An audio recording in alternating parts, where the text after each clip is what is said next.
আসসালামু আলাইকুম। আজকের এই অনলাইন ক্লাসে যারা উপস্থিত হয়েছে, আমার প্রিয় শিক্ষার্থীরা, অভিভাবকবৃন্দ এবং আমার সহকর্মীরা, যারা এই ক্লাসে আজকে উপভোগ করছে, তাদেরকে সবাইকে আমি স্বাগতম জানাচ্ছি। আমি শিক্ষার্থীদের অনুরোধ করব, আজকে আমার এই ভিডিওটুকু তোমরা শেয়ার করে দিও, যেন অন্যান্য শিক্ষার্থীদের উপকার হয়। আর আজকে বিশেষ করে তোমাদের একটু খাতার প্রয়োজন আছে, তোমরা একটু নোট করবে, সেই নোটটা তোমরা সংরক্ষণও করবে। তো চলো আজকে আমরা ক্লাসে যাই। Welcome to the class. আমার পরিচিতি, আমি মোহাম্মদ মিজানুর রহমান, সিনিয়র শিক্ষক, Motijheel model school and college. আজকের পাঠ পরিচিতি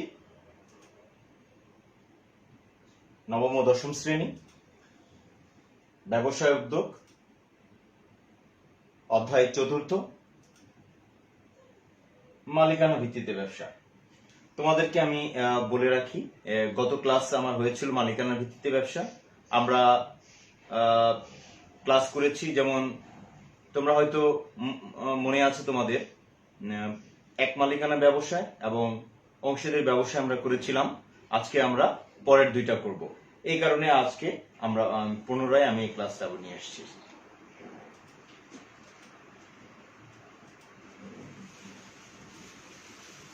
মালিকানার ভিত্তিতে ব্যবসা আমাদের আজকের বিষয় আমি বলেছি যৌথ মূলধনী ব্যবসা এবং সমবায় সমিতি।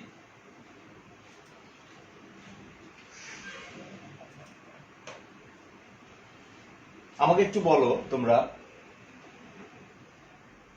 20 জনের অধিক সদস্য নিয়ে কোন ধরনের ব্যবসা গঠন করতে হবে? 20 জনের সদস্য নিয়ে। তাহলে আমাকে একটু ঝটপট উত্তরটা দিয়ে দাও। হ্যাঁ, আমি বুঝতে পেরেছি তোমরা জেনে গিয়েছো যৌথ ব্যবসা। সবাই দেখো, গ্রুপ হয়ে সবাই একত্রে ব্যবসা করছে। এরপরে আরেকটা দেখি,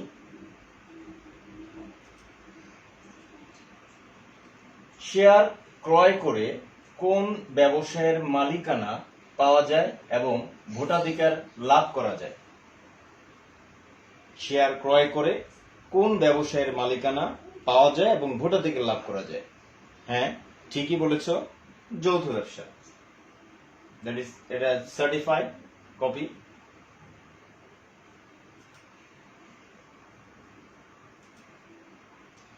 আজকের পাঠ যৌথ মূলধনী ব্যবসা, জয়েন্ট স্টক কোম্পানি।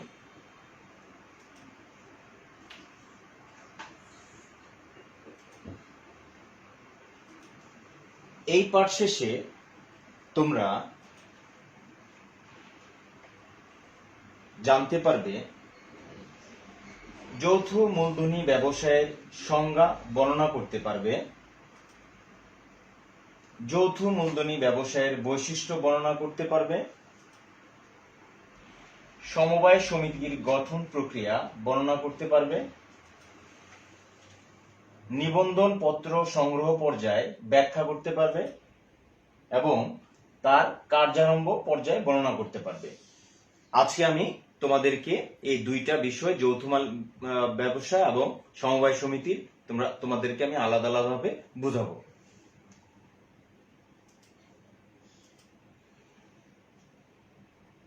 যৌথ মূলধনী ব্যবসা কাকে বলে? কোম্পানি সংগঠন হলো আইন দ্বারা সৃষ্ট, পৃথক অস্তিত্ব সম্পন্ন, কৃত্রিম ব্যক্তিসত্তার অধিকারী এবং সীমিত দায়ের এমন এক ধরনের প্রতিষ্ঠান যেখানে কতিপয় ব্যক্তি মুনাফা অর্জনের উদ্দেশ্যে যৌথভাবে মূলধন বিনিয়োগ করে।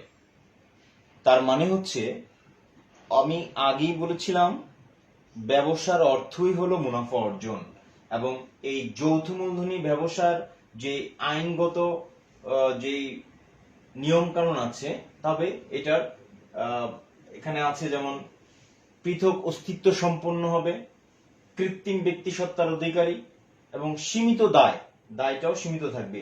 সেই ব্যবসাটাকে যৌথ মূলধনী ব্যবসা বলা হয়।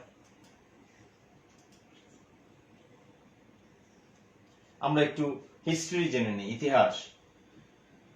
সর্বপ্রথম কোম্পানি আইন পাশ হয় ব্রিটেনে 1844 সালে, যা the joint stock company act 1844 নামে পরিচিত ছিল। ব্রিটিশ শাসিত ভারতীয় উপমহাদেশে প্রথম কোম্পানি আইন পাশ হয় 1850 সালে। তাহলে আমরা দেখতে পাচ্ছি যে ব্রিটিশ যেটা আইন করেছিল সেটা 1844 সালে হয়েছিল।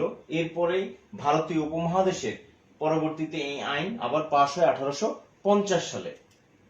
এই হলো তোমার background of the company law in England. এটা হলো সেটার ব্যাখ্যাটা, যে তারা প্রথমে ল অফ কোম্পানি করেছে ইংল্যান্ডে। আমরা দেখি, এটা হলো পার্লামেন্ট অফ ইন্ডিয়া, ইন্ডিয়ার পার্লামেন্ট, তার ল আইন কানুন। এটা দেখানোর উদ্দেশ্য হলো ইতিহাস কিন্তু ইংল্যান্ডের পর ভারত উপমহাদেশে, এরপর বাংলাদেশে এসেছে। তাহলে আইন 1913 সালে ভারতীয় কোম্পানি আইন আবার নতুন করে পাশ হয়। স্বাধীন বাংলাদেশেও অনেক বছর যাবত 1913 সালের কোম্পানি আইন চালু ছিল। তাহলে আমরা বুঝতে পারছি যে আমাদের বাংলাদেশে যে আইন প্রচলিত ছিল সেটা 1913 সালে যেটা ভারতে পাশ হয়েছিল সেটা করেছিল। এর পরবর্তীতে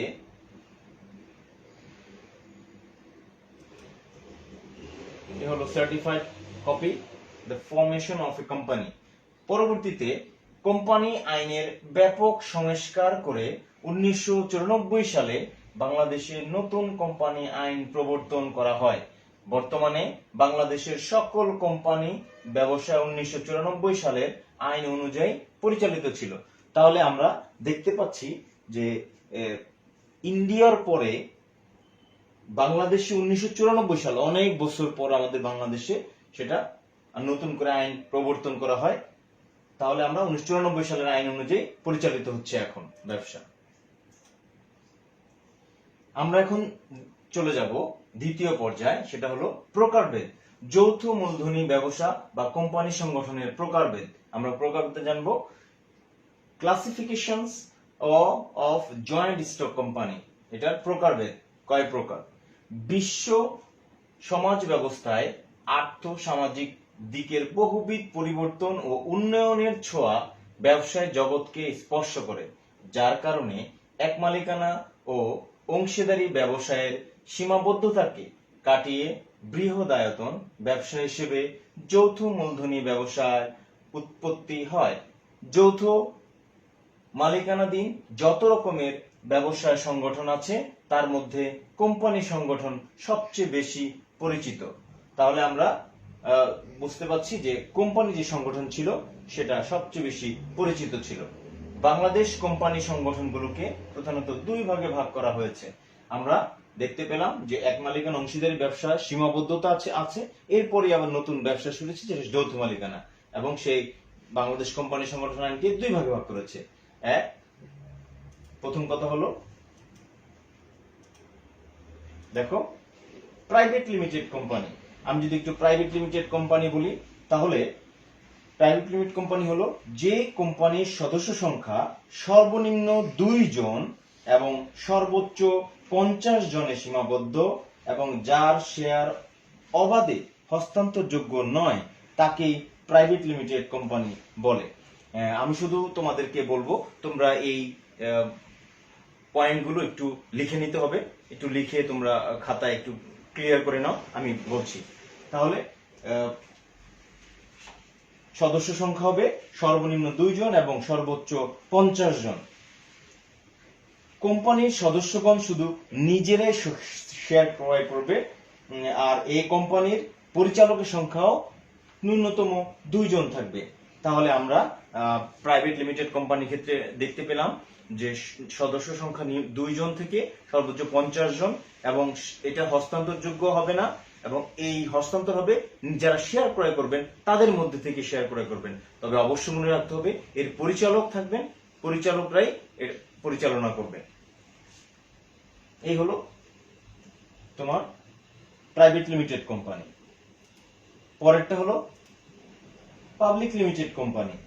যে কোম্পানির সদস্য সংখ্যা সর্বনিম্ন 7 জন এবং সর্বোচ্চ সদস্য সংখ্যা কোম্পানির স্মারকলিপিতে উল্লেখিত শেয়ার সংখ্যা দ্বারা সীমাবদ্ধ, ও শেয়ার ও ঋণপত্র জনগণের নিকট বিক্রি করা যায় এবং শেয়ার অবাধে হস্তান্তরযোগ্য, তাকে পাবলিক লিমিটেড কোম্পানি বলে। এবং এই কোম্পানির ন্যূনতম 3 জন পরিচালক থাকতে হবে।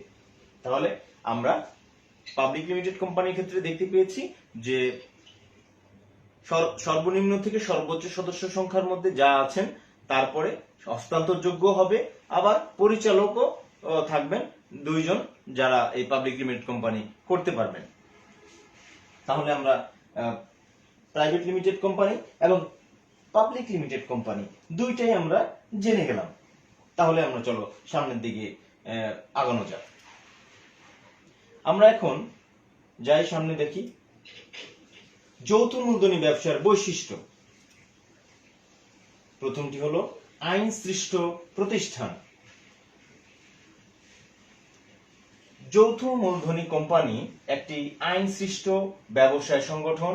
বাংলাদেশের কোম্পানি সমূহ 1994 সালের কোম্পানি আইন অনুযায়ী গঠিত, পরিচালিত ও নিয়ন্ত্রিত হয় বলে একে আইন সৃষ্ট প্রতিষ্ঠান বলে। তাহলে আইন সৃষ্ট প্রতিষ্ঠান হলো যেটা নিয়ম অনুযায়ী গঠিত, পরিচালিত ও নিয়ন্ত্রিত আইন অনুযায়ী হয়ে থাকে, তাহলে আইন সৃষ্ট প্রতিষ্ঠান।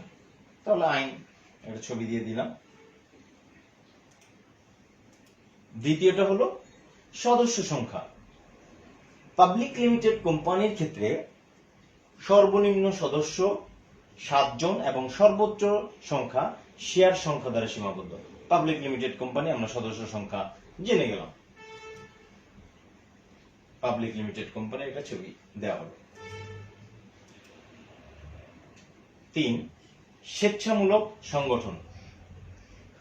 কোম্পানি ব্যবসা একটি স্বেচ্ছামূলক প্রতিষ্ঠান।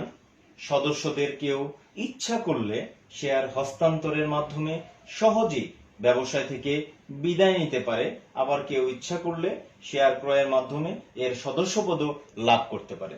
তাহলে এই স্বেচ্ছাসেবক ইচ্ছা করলে হস্তান্তর করতে পারে, আবার সে সদস্যপদ লাভ করতেও পারে, আবার ছেড়েও দিতে পারে।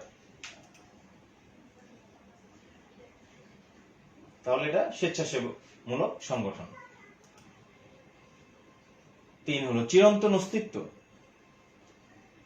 কোম্পানি ব্যবসায় যেহেতু আইনের মাধ্যমে সৃষ্ট, তাই এর বিলুপ্তি ঘটাতে চাইলে তা করতে হবে আইনের আনুষ্ঠানিক প্রক্রিয়ায়। এভাবে সে চিরন্তন অস্তিত্বের মর্যাদা লাভ করে। কোন শেয়ার হোল্ডারের মৃত্যু, দেউলিয়াত্ব বা শেয়ার হস্তান্তরের মাধ্যমে কোম্পানির বিলোপ সাধন হয়। তাহলে এটা ইচ্ছা করলে যদি হয়, কেউ মৃত্যুতেও বিলোপ সাধন হয়ে যেতে পারে। চিরন্তন অস্তিত্ব। 4, কৃত্রিম ব্যক্তিসত্তা। আইনের দ্বারা সৃষ্ট বলে এই ব্যবসাটি কৃত্রিম ব্যক্তিসত্তার অধিকারী। কৃত্রিম ব্যক্তিসত্তা বলতে বোঝায় ব্যক্তি না হয়েও ব্যক্তির ন্যায় আইনগত মর্যাদা ও অধিকার অর্জন করা। Joint stock company. তাহলে কৃত্রিম ব্যক্তিসত্তা আমরা জেনে নিলাম। 5, পৃথক সিল মোহর। আমরা যারা সিল ব্যবহার করি সে পৃথক সিল মোহর। কৃত্রিম ব্যক্তি হওয়ার কারণে কোম্পানিকে একটি সিল ব্যবহার করতে হয়। কোম্পানির সকল কাজে ও কাগজপত্রে এই সিলের ব্যবহার বাধ্যতামূলক। তাহলে সিল আলাদা থাকবে কোম্পানির। সিল মোহর। 6, অধিক মূলধন।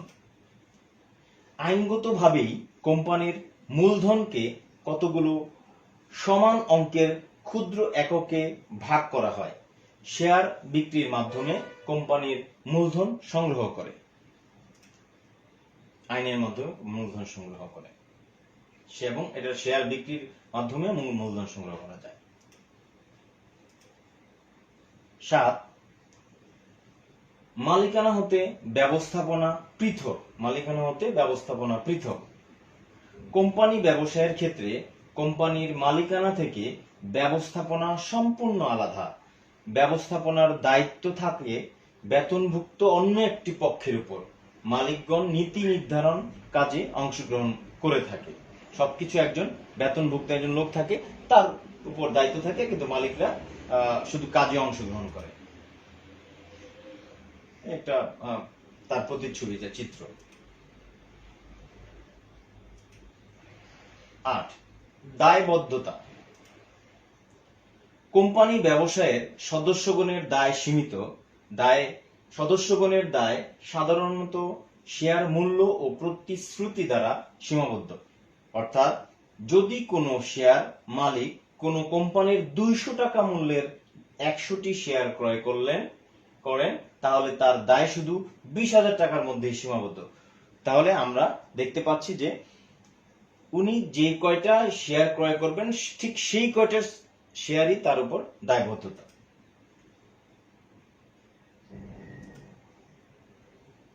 এরপরে 9, গণতান্ত্রিক ব্যবস্থাপনা। কোম্পানি ব্যবসায়ের পরিচালনা ও ব্যবস্থাপনায় গণতান্ত্রিক রীতিনীতি ও মূল্যবোধ অনুসরণ করা হয়। শেয়ার মালিকগণ প্রত্যক্ষ ভোটে দিয়ে পরিচালনা পরিষদ নিয়োগ করেন এবং তাদের সিদ্ধান্ত মোতাবেক ব্যবসা পরিচালনা করেন। তাহলে আমরা দেখতে পাচ্ছি যে এখানে যারা কোম্পানির শেয়ার হোল্ডার থাকবেন, ওনারা ভোটও দিতে পারবেন এবং তারা ঠিকও করতে পারবেন। তাহলে আমি তোমাদেরকে বলতে চাই যে 9টা পয়েন্ট আমি তোমাদের বৈশিষ্ট্য বলেছি, তোমরা অবশ্যই খাতায় লিখবে। যারা এখন লিখতে পারো নাই, তারা পরবর্তীতে এই ভিডিওটা আবার দেখে সেখান থেকে পয়েন্ট আকারে লিখে সুন্দর করে তোমরা সাজিয়ে নেবে। তাহলে আমরা আপাতত যে যৌথ মূলধনী ব্যবসা আমরা পড়লাম, সামনে আমরা কি মূল্যায়ন করতে পারি, চলো দেখি কি মূল্যায়ন হবে। যৌথ মূলধনী ব্যবসায় বা কোম্পানির সংগঠনের প্রকারভেদ। আজকে তোমাদের সামনে আমি যে যৌথ মূলধনী ব্যবসার প্রকারভেদ দিলাম, তোমাদেরকে এর জন্যই বলেছি যে খাতায় লিখতে হবে, লিখে তোমরা সেইটা আবার তোমাদের মূল্যায়নের জন্য দিয়ে দিলাম তোমাদেরকে।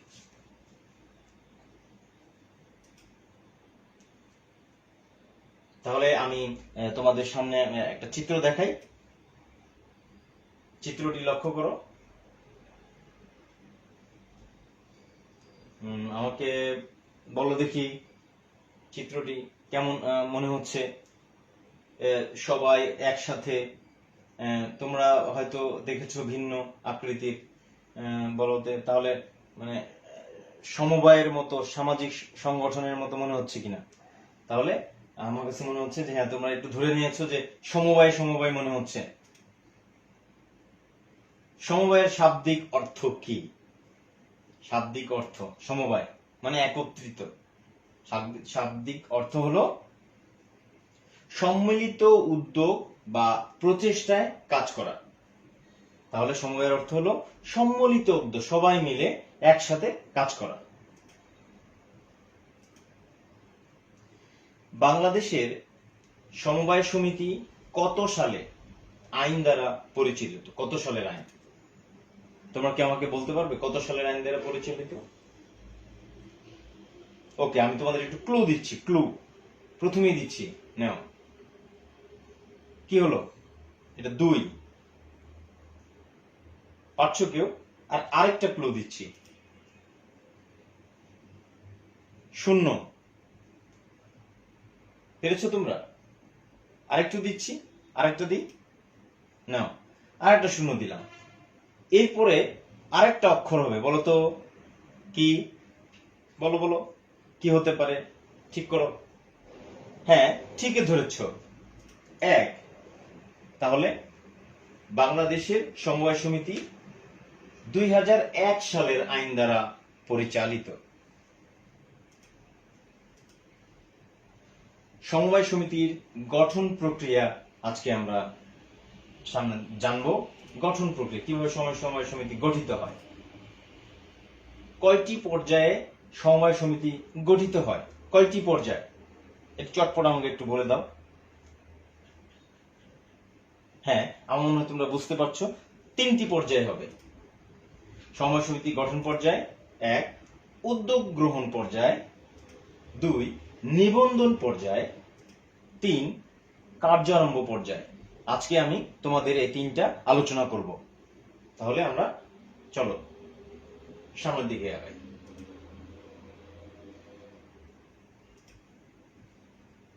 সমিতির গঠনের প্রথম পর্যায় কোনটি? সমিতির যে গঠন করব, গঠন পর্যায় কোনটি বলতো? অবশ্যই ঠিকই ধরেছ, আমাদের সবাইকে উদ্যোগ নিতে হবে। উদ্যোগ গ্রহণ পর্যায়ে আমাদের সবাইকে উদ্যোগ নিতে হবে। তাহলে অবশ্যই তোমরা একটা ছবি স্পষ্ট হয়েছে তোমাদের কাছে যে এক উদ্যোগ অবশ্যই নিতে হবে। সমিতিকে সামনের দিকে এগিয়ে নেওয়ার জন্য অবশ্যই তোমাদের উদ্যোগ নিতে হবে। প্রাথমিক সমবায় সমিতি গঠন করতে চাইলে সমমনা, সমশ্রেণী, সমপেশা এবং সমমর্যাদার প্রাপ্তবয়স্ক ন্যূনতম 20 জন মানুষ স্বেচ্ছায় একত্রিত হয়ে উদ্যোগ গ্রহণ করতে হয়। তাহলে সমবায় সমিতি বুঝতে পারছো, অবশ্যই সমমনা হতে হবে, মন একরকম হতে হবে, সমশ্রেণীর হতে হবে, সমপেশা একই পেশা হতে হবে, সমমর্যাদা হতে হবে এবং এটা ন্যূনতম 20 জন মানুষ স্বেচ্ছায় এখানে আসতে হবে। তাহলে আমরা সমবায় সমিতির প্রথম পর্যায়ে আমরা জানলাম কিভাবে গঠিত হবে।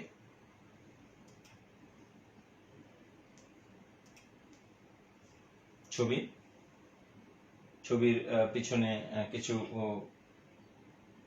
দেওয়া আছে, পোস্টারিং এ বুঝতে পারছো। ইন্ট্রোডাকশন অফ ব্যাংকিং তাকওয়া।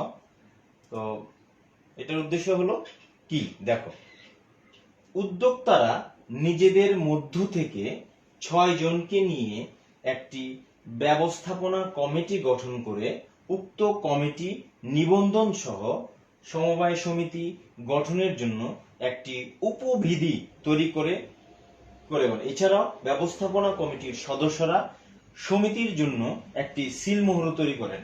আমি তোমাদেরকে একটু বলি, সেটা হলো যে অবশ্যই যখন আমরা সমবায় সমিতি করব একটা কমিটি করতে হবে, একা হবে না। কমিটি করে রেজিস্ট্রির ব্যাপার আছে, তারপর নিজস্ব সিলমোহরের ব্যাপার আছে, এগুলো সমবায় সমিতি করতে গেলে অবশ্যই প্রয়োজন। আর আমরা সবাই জানি যে বর্তমানে গ্রামে গঞ্জে যেখানে মানুষ ব্যাংকের বা বর্তমান বিশ্বের যে ধার প্রান্তে পৌঁছতে পারে না, সেখানে এই সমবায় সমিতির মাধ্যমেই চলছে।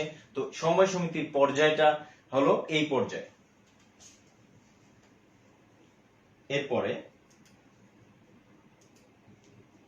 উপবিধিতে যে সকল নিয়ম উল্লেখ থাকবে, যে উপবিধি একটু আগে বললাম, উপবিধিতে যেগুলো নিয়ম থাকবে কি থাকবে চলো দেখি। প্রথম হলো সমবায় সমিতির নাম থাকতে হবে। যারা সমবায় সমিতি করবেন অবশ্যই তার নাম থাকতে হবে, ঠিকানা দেওয়া থাকবে, উদ্দেশ্য কেন করছে, মূলধনের পূর্ণ বিবরণ, মূলধন কিভাবে মূলধন দেয়া হবে, নেওয়া হবে, সকল কিছু বিবরণ থাকতে হবে। শেয়ারের মূল্যমান ও সংখ্যা, অবশ্যই শেয়ারের মূল্যমান থাকতে হবে কত টাকা করে এবং সংখ্যা থাকতে হবে। শেয়ার বিক্রির পদ্ধতি থাকতে হবে। উদ্যোক্তাদের নাম, ঠিকানা, পদবি, যারা উদ্যোগ নিয়ে আসবেন তাদের নাম, ঠিকানা, পদবি থাকবে।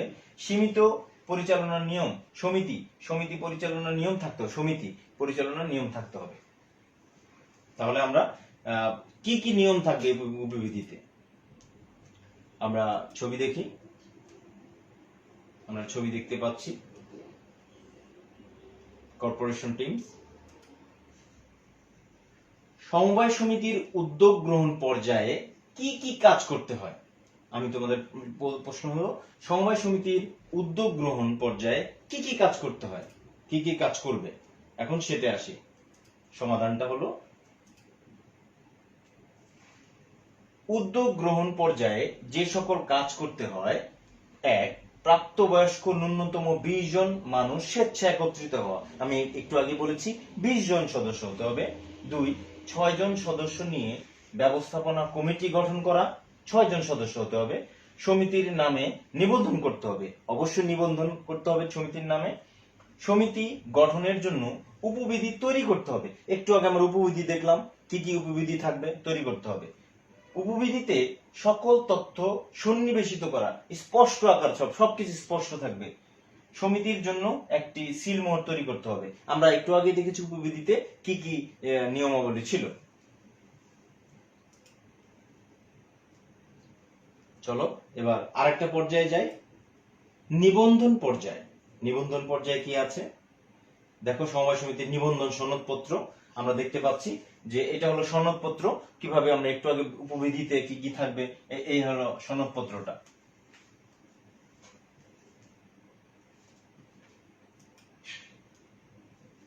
এই পর্যায়ে সমিতি যে এলাকায় অবস্থিত সে এলাকার সরকার কর্তৃক মনোনীত নিবন্ধকের অফিস থেকে নিবন্ধনের ফর্ম সংগ্রহ করে যথাযথ পূরণ করে নিবন্ধনের নিকট জমা দিতে হয়। নিবন্ধক আবেদনপত্র ও এর সঙ্গে জমাকৃত কাগজপত্রাদি পরীক্ষা নিরীক্ষা শেষে তা গঠিত করে সঠিকভাবে শেষে সঠিক মানে মনে করলে সমিতিটি নিবন্ধন করে দেন। মানে সবকিছু অফিস থেকে, সেই অবশ্যই নিবন্ধকের অফিস আছে, সেই অফিস থেকে সংগ্রহ করতে হবে অফিস থেকে, এবং এটা সবকিছু কমপ্লিট করে আবার সেই নিবন্ধকের কাছে জমা দিতে হবে। নিবন্ধক যদি মনে করেন যে সব ঠিক আছে তাহলে অনুমোদন দিয়ে দিবেন। তাহলে নিবন্ধন পর্যায়ে আমরা দেখতে পারি। আমরা এই যে দেখো নিবন্ধন সার্টিফিকেট আমরা দেখতে পাচ্ছি, আরেকটি নমুনা। সমবায় সমিতির নিবন্ধন পর্যায়ে কি কি কাগজ জমা দিতে হয়? এই যে নিবন্ধন হবে, নিবন্ধনের জন্য যে ফর্ম নিয়ে আসবে সেই নিবন্ধনের মধ্যে কি কি কাগজ জমা দিতে হবে? সমাধানটা হলো এই দেখো, নিবন্ধন পর্যায়ে যে সকল কাগজ জমা দিতে হয়: 1. সমিতির সদস্যগণের নাম, ঠিকানা ও তারিখ সহ স্বাক্ষর। 2. উদ্যোক্তাগণের স্বাক্ষরিত 3 কপি উপবিধি, সিলমোহরের নমুনা, আবেদনপত্রটি যথাযথভাবে পূরণ হয়েছে মর্মে অঙ্গীকার। অবশ্যই এই নিয়মগুলো সবকিছু মেনে নিবন্ধনের অফিসে জমা দিতে হবে। আমরা কার্যারম্ভ পর্যায়ে যাচ্ছি, আরেকটি পর্যায়, making of bylaws of cooperative housing society. একটা নিয়ম কানুন আছে, সার্টিফিকেট আছে। নিবন্ধন পত্র পাওয়ার পর সমবায় সমিতি আইনগতভাবে অস্তিত্ব লাভ করে। তাহলে আমরা পর্যায়ে দেখলাম, দ্বিতীয় পর্যায়ে নিবন্ধন, এরপরে যদি অনুমোদন পাওয়া যায় তাহলে অবশ্যই সেটা আইনগতভাবে অস্তিত্ব লাভ করলো, তাহলে চালু করা যাবে। আমরা দেখি এই যে ছবি অলরেডি চালু করে দেওয়া হলো কোঅপারেটিভ ব্যাংক। আরেকটি দেখো, এটা দিয়ে দিলাম সমবায়িকা, চালু করে দিলাম। হতে পারে আমরা এক সম্মিলিতভাবে যদি কেউ করতে পারে, স্টার্ট আপ কোঅপারেটিভ সোসাইটি, তাহলে নিবন্ধনের পর্যায়ে আমরা চালু করে দিতে পারবো এরকম। তাহলে আমি তোমাদেরকে আজকে বলতে চাই যে সমবায় সমিতি অবশ্যই যে পর্যায়গুলো আছে সেই পর্যায়গুলো মেনে যদি কেউ সমবায় সমিতি করতে চায় কোনো সমস্যা নেই, করতে পারবে, এবং ভালোভাবে করতে পারলে অনেক দূর এগিয়ে যাবে। আমরা অনেকেই দেখি যে গ্রামে গঞ্জে বিভিন্ন রকমের মানুষ ধোঁকা দিচ্ছে।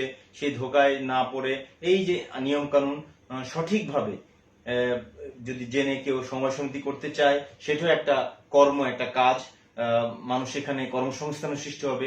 দেখো আস্তে আস্তে আমরা যারা কমার্সে যারা পড়ি, ব্যবসা শিক্ষা শাখা যারা পড়ি, তারা অনেক রকমের আমরা ব্যবসা শিখে থাকি।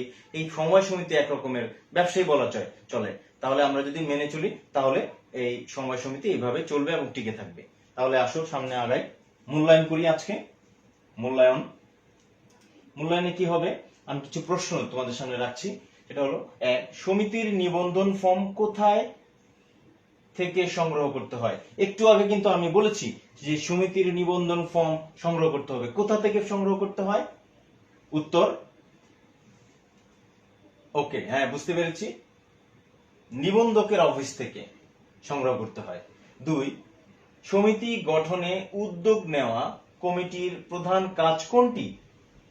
সমিতি থেকে মানে উদ্যোগ গঠন, উদ্যোগ নেওয়া, সমিতির প্রধান কাজ কোনটি?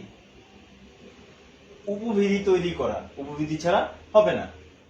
রবিউল একজন রাজমিস্ত্রি, তিনি কোন ব্যবসায় সমিতির সমবায় সমিতির সদস্য হবেন? কোন সমবায় সমিতির সদস্য হবেন?